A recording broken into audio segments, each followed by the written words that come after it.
Revision 15. Space War for the Voyeur. The Seriema falls through the dark toward Infinite Guideline. The dark is full of teeth. Sammy sees the first one through their telescope, nearly as cold as space. What is that? Tanook doesn't know. Alpha Rael, what's that? Mysoformine, Alpha Rael says. A mass leech. Sometimes they just point you out for investigation. Sometimes they kill you. How long's their range? Sammy asks. I don't know. Sammy points to the Seriema situation display, where the vectors and wakes of nearby ships look like angry unicorn horns kissing tip to tip. Then we'll watch what happens to them and steer accordingly. A shell of civilian shipping is fleeing Infinite Guideline. The fast fusion-powered ships are long gone, and most of the slower traffic has climbed through the Eternity column out of Sothera. But some stubborn plasmodines and sail ships are still headed out, riding Sothera's bitter black winds. Even a dowdy drum ship, banging along on a chain of nuclear bombs, heads for Uthros. If they make it out, Sammy says, we're probably okay.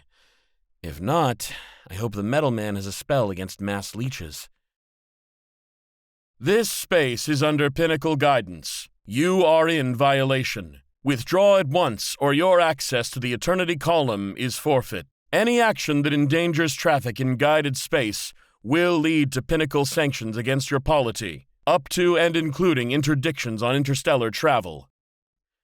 They are falling toward the Infinite Guideline, glittering all alone in the dark, at a handsome 50 kilometers a second. Stopping is going to be a problem. The moment they fire their newly repaired fusion engine, everyone will see them, and if they wait too long, they'll irradiate Infinite Guideline when they break, which Sammy could never do. They're a liar and a thief, not a bad pilot. How long? Halia asks from the back of the darkened cockpit. About an hour before we break. The Seriema, for all her charms, is a civilian ship. She's got inertial mast assist to make her a little lighter, but she doesn't have combat Crisfields for the crew. They're going to feel every last crushing second of this burn. I'm picking up some unencrypted battle traffic, Tanook says. Why would anybody be broadcasting unencrypted? They're saving bandwidth and time, Halia says. They need as much of the spectrum as possible for weapons and sensors. It doesn't really matter if the enemy hears. Battle traffic means they already know where you are and what you're doing. Put it on, Sammy orders. A soft chant fills the cockpit. Faller, O faller, I derive from thee coordinates. I witness 3, I witness 70 up the bore. I witness it urgently, alive, a line, ad nihil. O faller who falls, rattle, blister, augury, 12, 6, hailstone 7, 3. I witness 9, I witness nothing, I witness... No idea, Alpha Rael says, from the opposite corner Halia's taken. Maybe it's a message to sleeper agents? The monoist ships they've seen, when they see them at all, are in 2 groups. The smaller vessels coming in from Susur Secundi and other scattered vectors, and a central group near Infinite Guideline, commanded by a gravliner. Smaller monoist ships are not so different from the Seriema or a Free Company frigate, but the monoist gravliners are different. Voracious space eaters that leave trails of ruined chronology where events decay into eternal simultaneity. The gravliner is dark and massive. So far, the Free Company's attacks have been focused on killing it. Ships are falling toward Infinite Guideline from all directions, like knives thrown out of the dark. They come in faster every hour, some moving hundreds of kilometers a second and still accelerating. The Monoists and the Sunstar Company are in a bidding war, and they are paying with speed. At first, they were just trying to get to Infinite Guideline and match velocity for a proper battle. Now they've given up on braking, and they're in a race to fly past Infinite Guideline, to hurtle through the battle without any chance of stopping, claw at the enemy, and hopefully do enough damage to tip the balance for following attacks. It is like watching armored knights joust with lances over a watermelon. Nobody wants to hurt the watermelon, but nobody's going to be the first one to break off. And the knights all have night-to-night missiles, too. This is incredible, Sammy says, in a reverent hush. This is awful, Tanook frets. If they were fighting in formation, we'd know how to get between them, but this is just chaos. If we get caught in someone's wake, we're all going to die as sacks of mucus. Sammy glances to Halia. Can you put your people on? It takes some verbal fencing before Halia is willing to align her Sunstar Company frequency hopper with the Seriema's receiver. Then they get a voice, crushed into a near monotone by compression. Master Class 2 White Hot. Master Class 2 White Hot. Chain link. New track, your second hour, your 15th degree. Track is a thermal bloom. Zip ladder reactor. Probable stealth shark. Do you want lumen for Viravolt? A radar ship, Sammy guesses. They're warning another ship about a new contact. White Hot to Master Class. We have your track. Call it Kula 4. Illuminate Kula 4. An eerie chirp from Seriema's ESM block. The side lobes of a fission-powered targeting radar, like a lighthouse narrowing its eye. Then a violent eruption of static, someone spitting in the lighthouse's face. Master Class, we lost your track. White Hot, Kula 4 is strobing, trying burn through. Master Class, Striga, Striga, Striga. Count 6, phototax, in your eye. Halia flinches. Have track, reflex away, frame up release for intercept. Saber Kula 4, cutting. Epi Striga, 2 down, frame up crossing, 2 down. 2 Striga, reflex tracking. Scratch Kula 4. The inspectoral shows them distant lights. First tiny points like satellites, then a violent green glare dancing from one to the next. The points open up into shotgun scratches as they die. One of the tiny white points explodes differently, becomes a fiery stab. It strikes something reflective and glares. Little fireflies scatter in all directions. Fighters, debris. It's impossible to tell. Someone was hit and died. Or lived. A few degrees of dark sky away, a cherry-red ember bruises the dark. The radiators of a warship shedding the heat of its own laser fire. Ever been in a space battle? Tanuk asks the hushed cockpit. No one answers clearly. They're spooky, Tanuk says. A lot of quiet narration about things traveling very fast. You sit in a cool chair. Maybe you're under hard thrust and you feel heavy. You can't breathe. The machines make little noises. There's a lot of radio howling. Someone fires missiles at you. You watch icons move closer and closer on a screen, and then suddenly your ship is moving fast, throwing you around, roaring. Then you get hit. Or you don't. And you die. Or you don't. It's like taking a long flight on an airliner, but you don't know if you'll ever get to land. I don't know if I can take an hour of this, Halia says. But she has to. They all have to. Revision 15. 3 pleas. The battle gets worse. Missiles and laser pulse trains cut ever closer to Infinite Guideline. A pair of Sunstar patrol ships try to break too close to Guideline, and Pinnacle shows its teeth, lasing off the Pale Star shadow shields, the tiny blades of metal that protect the rest of the ship from its own fusion engine's radiation. It would be a politely non-lethal way of forcing the Pale Stars to stop burning, except that the monoists kill them a minute later. The Seriema falls closer and closer. 50 minutes, 40, 35, 33. Is the clock slowing down? Is Sammy? Radar crawls over them like snuffling wolf nose, wet and dark, coming ever closer to the fatal threshold of detection. One of the radar noises pauses, changes, becomes a rapid, suspicious clicking. Something's looking at us, Tanuk reports. Time to mest? Still 20 minutes. Damn, okay. Give me the laser comm. You're on. Sammy fires the first programmed recording. Their own voice goes out. Infinite Guideline. This is the Seriema Echo 7 Babel 590. We are inbound. We offer gifts of information and request your guidance. Last chance to ask for Mallow-Mass, Tanuk says. No, Sammy says. Not when we're going to steal from them. I won't do it. Put the laser comm on the closest monoist and send Alpha Rael. There's a snick of an electroplated nickel switch. Sending. Alpha Rael's voice sounds out. I am Alpha Rael of Secundi, Kamushiku, chosen by the Singularity. My twin is in Sothera, in her plummet. She will meet him. I am aboard this ship. I have a thing with me sent by Inevita, for the purpose at the end of time. It delivers me here. Now help it bring me safely into the warp where it desires to go. Nothing tests our faith. Halia, Sammy shouts. You're up! She can't do it, can she? Out there, they are dying. Her comrades like Walker and Quinidad.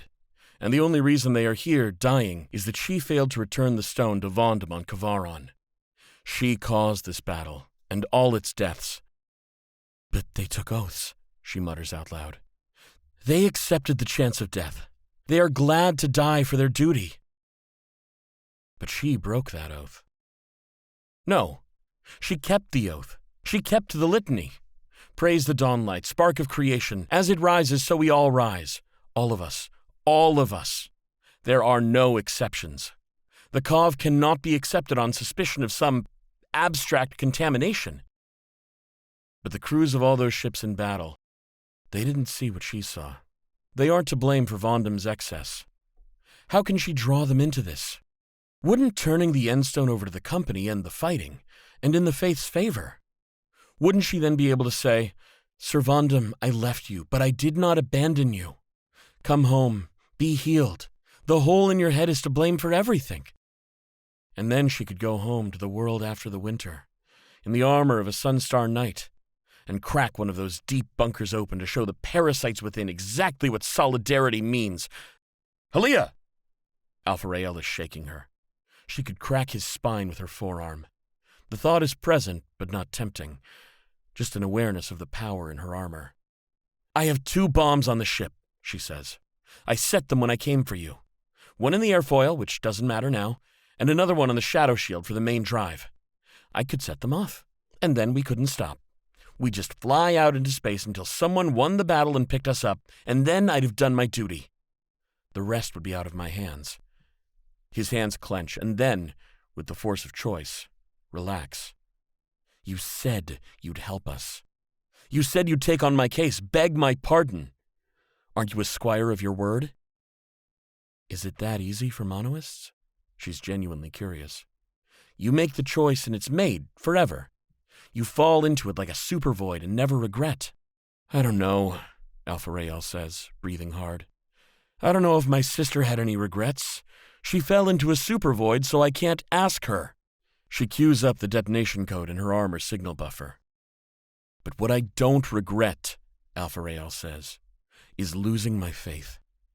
Because I hesitated on the brink of the next eternity, I lived to doubt, to regret, to wonder if I'd made the right choice.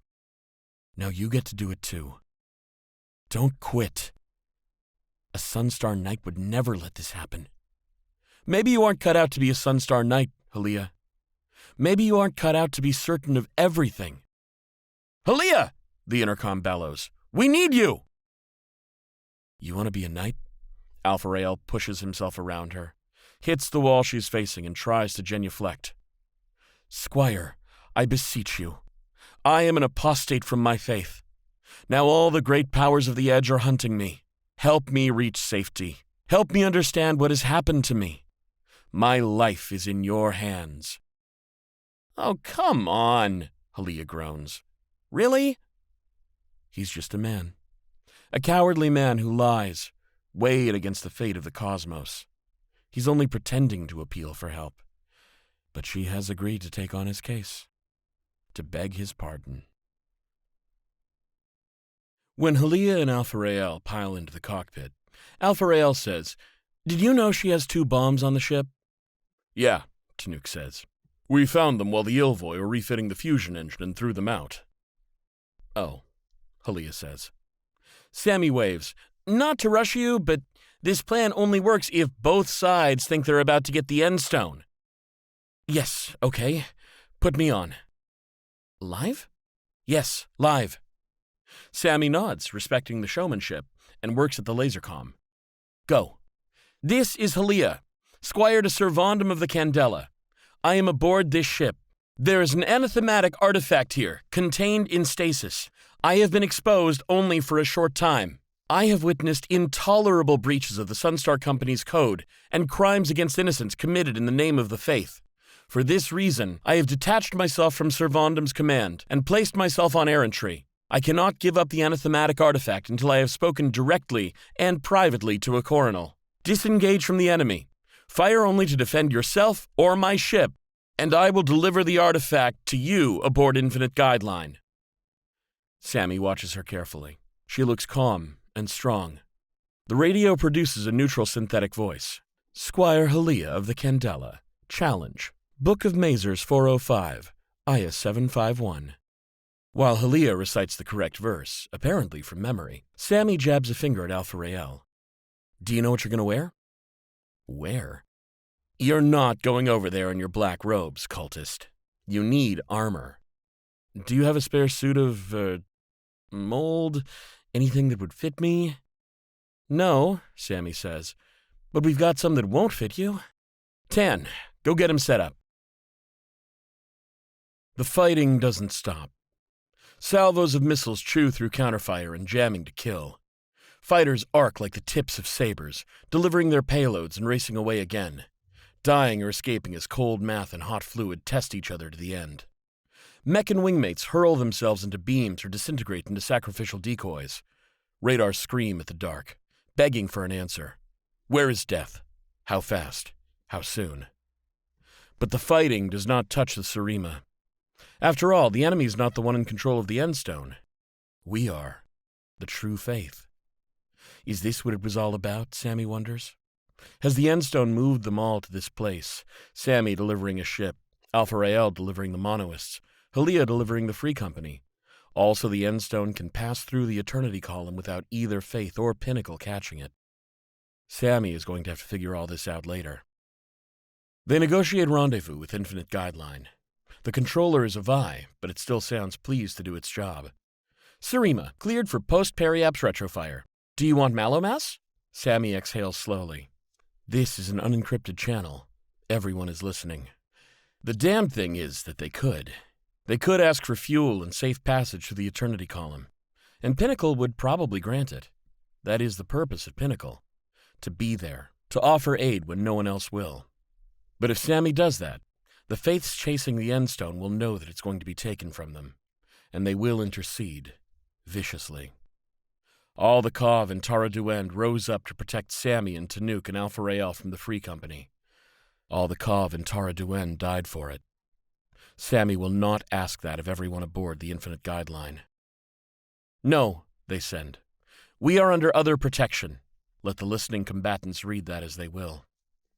They shut off the broadcast and sit back. Halia is the only other one in the cockpit, and she looks like she wants very badly to be given a job. Could you toggle that switch? Sammy asks. This one?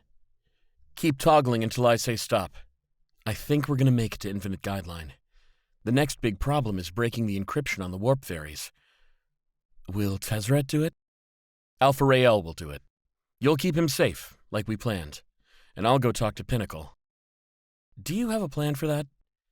Yeah, Sammy says. I'm a con artist, a crook. Pinnacle's an entire society built on giving people what they need, which makes them, easy marks, exactly the opposite. They're really good at spotting fraud, so I'm going to tell them the truth. All of it. And that should give you the time you need to get the ferry under control and mated with Seriema. This is where I came into Sothera, Halia says, snapping the switch crisply up and down. It is a solid titanium blade with a bulb of membron on the finger end. It makes a lovely sound. Through the Eternity column. Did you? This sounds like an odd question, if you understand the Eternity column as a two-way gate. But it's not. The column is a ramp for ships to leave Sothera into the warp, but only a beacon for ships returning to sidereal space from the higher lamina. You don't need an Eternity column to disengage your Eternity drive. It just helps you know where to do it. This is important, because if Sammy ever wants to come back to Sothera, they may not want to pass through Infinite Guideline. Yeah, Sammy says. On the worm speaker. There was a meeting here. I remember all kinds of people, Ilvoy, Eumidian, human, Cov, before the ship set out for the edge of Sothera, and, you know. The worm speaker did not return from its voyage. I actually don't know, Halia says. Is it important? We went to talk to the voices in the worm wall, Sammy says. I was kitchen help. Not a lot of people came back. You can stop switching now. Halia stops. What does it do? Count so many times it's been switched, Sammy says. Feels great, though, doesn't it? Yeah, Halia smiles at them. It does. I like your ship, Captain. It's a mess, Sammy says. But it got me this far. Hear that, Seriema? Just a little further to go. Revision 15. The Art of Speaking to Eumidians. They make it to Infinite Guideline. The monoist Misophormines are taking victims. They only attack when a target is both close and slow. They do not reveal themselves when a hoplite or a chromion streaks past at 100 kps, radiating like a pulsar, trying to provoke their attack. But when a pale star slides up to settle alongside Guideline and claim some space, suddenly it is shrapnel in an angry fist. The summists cannot force the strong point and take total control, but the monoists cannot hold the space firmly enough to guarantee their own primacy. Under cover of a ceasefire, to retrieve survivors, make repairs, and limp away, both sides crowd in toward Infinite Guideline, waiting to receive the endstone from the Seriema and destroy its pursuers. Stevedore Mechans fit data and power umbilicals to the Seriema's waiting adapters. The ship greets Infinite Guideline and politely refuses to be taken over. Fuel trunks and water pipes kiss their thirsty counterparts, but refuse to open. The Seriema is under tacit arrest. Combat armor, the Pinnacle Dockmaster Vi transmits, as Sammy and Tanuk cross the bridge into the station-side dock. You're not dressed for a polite meeting. There's a war on out there, Sammy sends back. Both sides want what we've got. I'm not going anywhere without protection. You are aboard Infinite Guideline. Pinnacle guarantees your safety. I guarantee no one's safety. I haven't claimed Malomas. I could be here in bad faith. I will inform checkmate Mantis accordingly. A ceiling of teal aurora light waits for them. Rows of atmospheric tanks, mixed for every species in Sothera, march away beneath the vaulted ceiling. Outside the airlock waits a Eumidian with a phalanx of war drones. Sammy's breath catches at the sight. She wears black Pinnacle formal attire that's pinned up to the femurs of her 4 saltatory legs. Her slender tibia and tarsals are a deep jeweled violet. Raptorial forelegs wait politely folded against her thorax. Her eyes are small, wide-set, and iridescent. She is, by plurality of population, the image of classical beauty in Pinnacle space. Although Sammy is not part of that Eumidian plurality, they are still stirred by the sight of her. Most of the stories humans tell about themselves, diverse, self-reliant, pragmatic, loyal to their homes, turned out to be false, or at least incomplete. But many of them are true of Eumidians. This makes humans and Eumidians natural enemies or admirers. You must be checkmate Mantis, Sammy says, sketching out a curtsy. What a relief to set eyes on you. Operation of a fusion spacecraft without a valid flight plan, checkmate Mantis stridulates. Her voice is like a violin, played by her arms on the strings of her body. Overdue for inspection and workup. The Seriema is a reckless ship and a danger to the well-being of the commons. Do you come here as a guest or a thief? There is an art to speaking to Eumidians. They are quicker and more rational than humans, but their minds are a collection of autos, little specialized selves, grown through symbiosis with the environment. If you can learn a Eumidian specialty, you can parse which topics her autos handle well and which require her to invoke a more painstaking logical model. It's like asking a human to walk by conscious movement. There is an art to speaking to Eumidians, but unfortunately there is no time for it. I have not claimed Malomas, Sammy says, waving Tanuk forward, because I am not here as a guest. I have come into possession of an artifact unearthed from the clay of Sigma.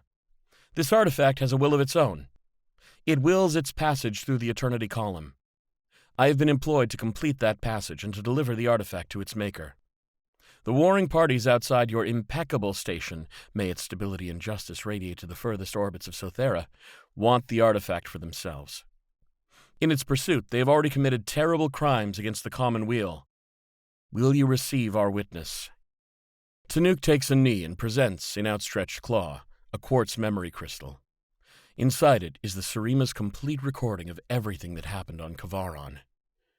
Tanuk, checkmate Mantis muses. Exiled from Kavaron after a transgression against Kav ethical norms. Cited at more than 144 incidents of dangerous or fraught activity. If I take this data, will it try to addle the Vi and give the Seriema control of a warp ferry? Checkmate, Tanuk says. This is honest testimony. We saw the Free Company kill innocent Kav, all in pursuit of the artifact we're carrying, the Endstone. Sammy blinks in surprise. You know? Mantis cannot blink and does not nod, but her sharp strike of the forelimbs must be a yes. We know everything that happened on Kavaron. Sir Vondam came to us to confess his crimes and warn us to evacuate Infinite Guideline. He said there would be a battle over the Endstone. He told us how it functions. We reviewed our data and found signs of its influence. The price of Moxite, Sammy says. The colony on Sigma. Among others, Mantis's forelimbs scratched at her legs, drawing a low, long wail. It sounds eerie and sad in a way that must be tuned to humans. An artifact of this power must be delivered to the only agency that can be trusted to contain it. You mean Pinnacle? I mean the Drix. That actually makes sense. The Drix gave star travel to Pinnacle in order to avert war. But with that power came a famous warning. All these worlds are yours, but they are older than you. Older than you know. So where are they? Sammy asks. Here, on Infinite Guideline. A Drix seemed in 2 days ago. It plays the Qualib of Sentinella Batardo. Its emblem is bones buried in layers of fat in a golden urn. It will hear the name Tumulus, or Barrow. Sammy is aghast. A Drix? Here? What will they say? What will they wear? Not 1 in a billion ever has a chance to meet a Drix. I can't meet a Drix. I've got to... I'm not... Oh, walls. You are right, Mantis Glissandos, with a note of perhaps frustration. You cannot meet a Drix. Barrow has expressed no interest in the Endstone. Instead, it has spent the past 2 days preparing an arsenal of what I believe to be weapons. Nonetheless, you should give us the stone. You have an opportunity to transfer a terrible burden to those qualified to control it. And for all I know, Barrow plans to take it from you by force. I know. I can't trust anyone of my own desires. I need to hand it over to an organization so large and opaque that it's beyond the Endstone's power to alter. Like Pinnacle. Like you. Just so. Sammy eyes the war mechans carefully. Sammy doesn't think their whole life has been rewritten to prepare them for this moment, to turn them into a weapon for the Endstone. If that had happened, they would be a lot more prepared. Checkmate Mantis? Yes? Did Sir Vondam persuade you that, given the Endstone's power, it might be appropriate, even imperative, to use lethal force to take it from us? Checkmate Mantis draws a long, low drone from her legs. Yes. Then why haven't you? Because I am a good person, Checkmate Mantis says. And I believe that you will... Something makes a very soft, very high sound. It passes distinctly from Sammy's left to right, as if crossing the dock and leaving again. The lights go out. The air pumps stop. The dock plunges into darkness. Emergency lighting flushes the causeway with lobes of deep red and pale violet. Mantis, what's happening? Soft chitter of echolocation. We have been attacked. A penetrating impact. Did you do this? No, Sammy says, crouching slowly. I didn't. I'm going to turn on my suit sonar now. If you must. The sonar goes on. Checkmate Mantis makes a shrill of discomfort. Lobes of sound reach out into the dockside dark and detect an air current. The dock has been holed in several places. Just little pinpricks, so tiny they haven't triggered the pressure alarms yet. So precise they've snipped the power and data cilia. Like needles pushed through by a vast scientist's hand. Like an injection. Something is coming in through the holes, in from outside. It doesn't have a definite form or mass or shape. It is visible to the sonar only as a pattern of interference, a waveform of potential spreading out through the dock. The war mechans rattle and hiss with threat displays. Potential matter, Checkmate Mantis says. An artificial preparation of unobservable states. Someone is pumping it into the station. Why? Tanuk takes a deep breath. Whatever his armor Flemin picks up makes him sneeze. It smells incredible, he says. Like everything. It triggers every possible chemoreceptor in your sinuses, Mantis says. Is that significant? Sammy remembers the kitchens on the worm speaker. A cook telling them, you can't find a flavor every species likes, kid. So you get two kinds of cooks. Cooks that use no flavor, and cooks that use every flavor at once. I think we're being seasoned, Sammy says.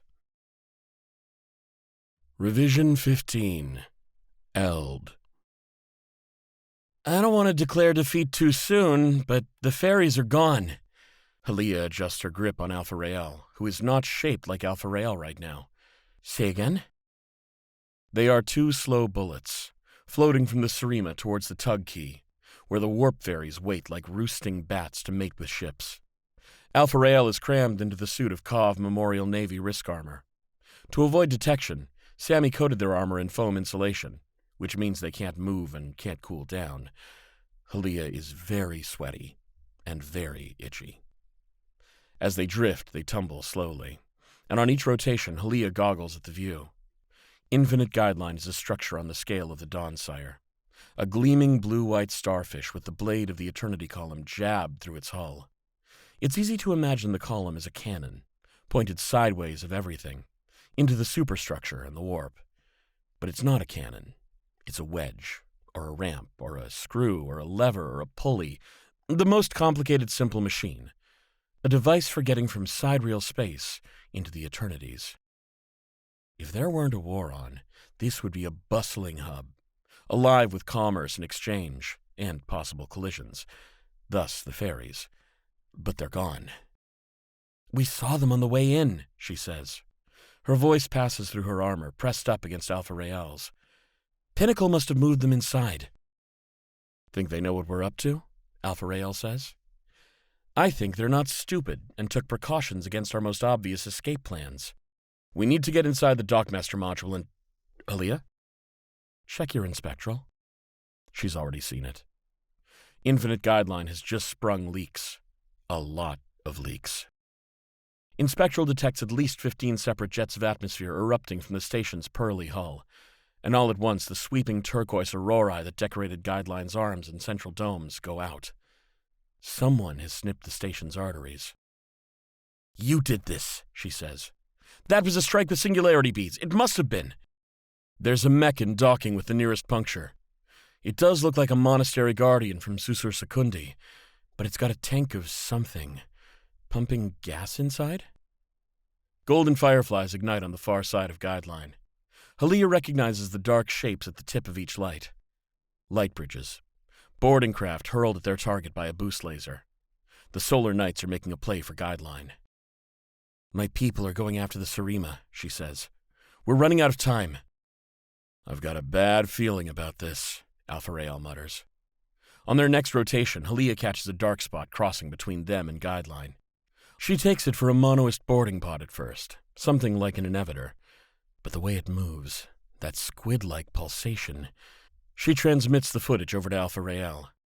What's that? That's a mesoformine. Your boarding ships are probably attracting them. How many limbs do they have? Limbs? Arms, legs, tentacles, appendages? None. Are you seeing antennae? She catches the dark ship again. It twists across her vision in a direction that is hard to name, slipping through space. It has a lot of limbs, and it's headed straight for Infinite Guideline, headed straight for the dock where the Seriema is moored. I think we should break radio silence, she says. There's something coming in, Tanuk whispers. Sammy fires sound into the dark, trying to reach out, trying to touch something. Crazed angles return. Sonar pulses self-interfering, creating an image of overlapping benches, pyramids of columns, cables looped back on themselves. Nonsense. Something comes in through the hole in the hull. A narrow rushing sound, like a centipede hurrying down a pipe. A sense of expansion, of growth. One of the mechans ignites a flood lamp. The light catches a thing. It is beautiful. It is a loop. It has no inside or outside. Its mantle is rich with topology. Fourfold sphere eversions. Triply symmetric immersions like knots of ears. Crushed spheres. It flushes pale violet, ultraviolet. It speckles the sight. The atmosphere around it twists warp-wise, rushing up and out. A cyclone in wrong dimensions. Beneath its mantle grows a nest of arms. Above the mantle, white shards stand like a henge, like crushed porcelain masks supported by nothing. It twists around itself, plunges down into the blue, a direction Sammy recognizes only from the motion of ships entering the warp. As it moves, it leaves the world bubbled, latticed into foamy cells, like old film burning in a camera, like blisters on skin. From up into the red, it passes through the dock concourse, auguring towards Mantis, Tanook, and Sammy. The mechans have it, Mantis glissandos, attempting communication. The mechans strobe light and sound at the thing. It does not stop coming. "Tan!" Sammy shouts. "Yeah. Get ready!" They don't have weapons. They came to parley. But Tan deploys his armor's work claws, and Sammy draws their favorite not-weapons, a rapier antenna and an autobolus smart tether that hums to life, looking for debris to grapple or limbs to tangle. "Sanction self-defense!" Mantis orders, and the mechans open fire. Whatever it is, it can be hurt. It can be hurt bad. The mechans shred it with a volley of pinnacle effectors. The topology of the thing collapses and it bleeds rods, triangles, deflating rippled spheres full of fluid. It flinches like a salp, its top pushing up and out so that its white-plated faces flow outward, then around and down, then up again to gather within its looping squid arms. Either this refreshes it somehow, or the damage, no matter how spectacular, was superficial. It passes around and through and over and behind the nearest mechan. Its arms grapple at the mechan, plucking, advancing, each hoop of purple flesh whirling like the blade of a saw, but somehow changing with every other spin. It doesn't destroy the mechan. It doesn't disassemble it. It doesn't pass on some fleshy corruption that subverts the mechan's procedural mind. It licks the mechan clean, like the war machine is dusted in sugar or sweet pollen. In its wake, the mechan is left, exploded. But not exploded like a boom, not detonated or deflagrated or vaporized.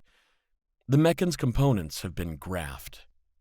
A lattice of white chalky stuff that connects plates, joints, weapons, sensors. Even the mechan's computer brain has been erupted into a dense fuzzball of chalk. Like each quantum well and junction has been pinned to the node of the graph. On twists the alien. For surely this is an alien. Not merely a thing that isn't human, or Eumidian, or Kov, but a thing that is strange to all life. "Tan!" Sammy shouts. "Yeah," Tan says, very relaxed. "Run!" Revision 15. Entropy and the Knights. "Captain," Halia transmits. "Captain Sammy, there's something coming inside." No reply. 30 seconds from impact, Alpha Rael calls.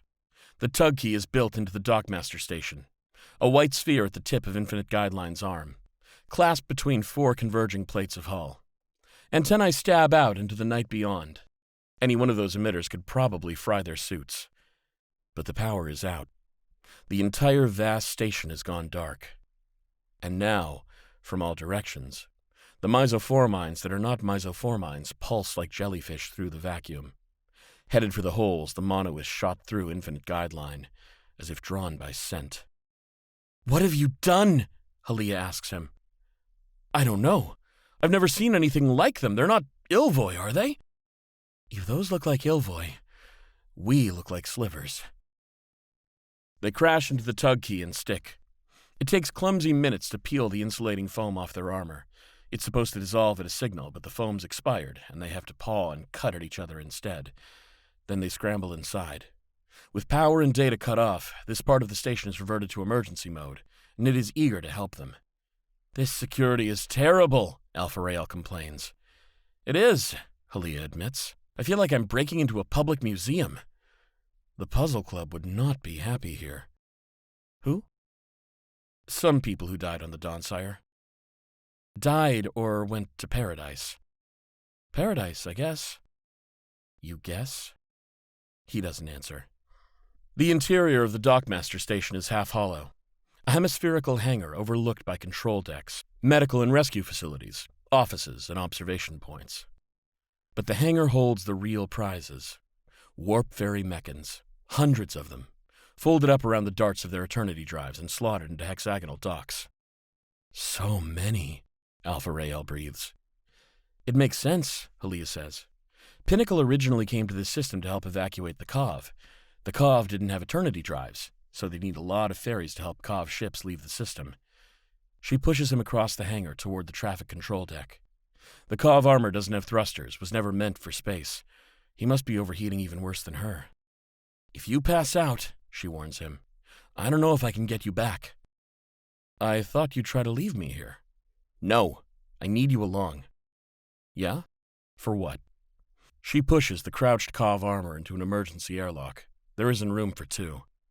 If we run into those squid things...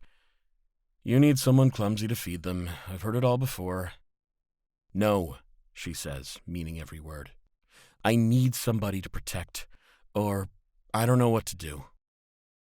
From the emergency airlock, it is not 2 hatches to the deserted control deck. Alpha Rael calls. Vi, hello? Hello. I'm on emergency local power. An organized attack against Guideline is underway. Are you the attackers? No. We're here to get a warp ferry and flee through the column. Can you transfer a ferry to our ship? Do you have clearance for transit? No. Then I can't help you. There are emergency shelters across the station to which I can direct you now. Pinnacle will make any material losses whole. See to your lives. There are codes to override control of the ferries. Yes, they are 512-bit lattice-based secrets restricted to members of the Strategic Core. Okay, Alpha Rael says, squirming around inside his suit so that it rocks. Ready for the code? He then recites numbers continuously for just a little over a minute. Halia loses count around 70. He stops somewhere in the hundreds. Code rejected, the Vi says. What were you thinking? If you keep trying this, you might randomly guess the right code. Trillions and trillions of years after the stars go out. That's a rhetorical approximation. It would be longer. Even through a ton of Cov armor, Alpha Rael looks stricken. What? I was sure. You thought you'd use the End Stone, Halia realizes. You thought you'd guess randomly, then, in the future, you'd get the End Stone and make your guess correct. That's exactly what I thought, he says. Walls. I should have brought it with me. Now we've got to go back to the Seriema to use it. That's not how it works. You'd cause a paradox because if you got the code right, you wouldn't have to use the End Stone. But I know I'll have to use the End Stone to get the code right, so I'd still use it. There's no paradox. There are never any paradoxes. The Grand Cosmocordance is right, she declares. See, the future hasn't happened yet. It's not real. If it had, you'd have already gotten the code right. But when we get to the Seriema, the future will be the present. And you'll use the stone and remember getting the code right because it can affect the past when it's in the present, but it can't affect the present when it's in the future. Alpha Rael starts to laugh. You sound like you're having a stroke. I bet you know all about having a stroke, monk. He laughs harder. She starts laughing too. Fine, she says. Fine, all right. Go. Yes, let's go. No. You go back. Use the End Stone. I have to stay here. No, look, my suit doesn't have thrusters. You need to carry me back. You'll have to climb along the outside of the station. He makes a sound of unbelievable frustration. You're not seriously going back to your militant church of laser death? I am, she says. I told you. I'm going to make my report and beg your pardon. Listen, Vapor Brain. The stone is lazy. It takes the simplest route. If you're not there with me when I use it, maybe it'll find a reason you were never here at all. Maybe you'll have died on the crossing, hit by debris from an exploding ship. Maybe the stone will make it so you're gone. Like it made your sister gone, she says. He is silent. She cannot see him through his armor. Sorry, she says. But that's what you think happened, isn't it? You think the stone made your sister jump into a black hole so that you'd volunteer for a suicide mission to rejoin her, so that you'd have a crisis of faith, so that you'd flee to Kavaron, so that I'd pursue you, so that we'd both be on Seriema to get her through the blockades to the Eternity Column, so the stone can leave Sothera. That's what you're thinking. You make it sound ridiculous, he says. And I wouldn't make it sound so ridiculous. It is ridiculous. The stone wasn't there when she made her choice. But the stone touched me, and her choice was in my past. Alpha-Rael, she says, as gently as she can. You're inventing paradoxes to explain things that don't need explanation. You never believed in the next eternity. That's why you didn't take Sakaar.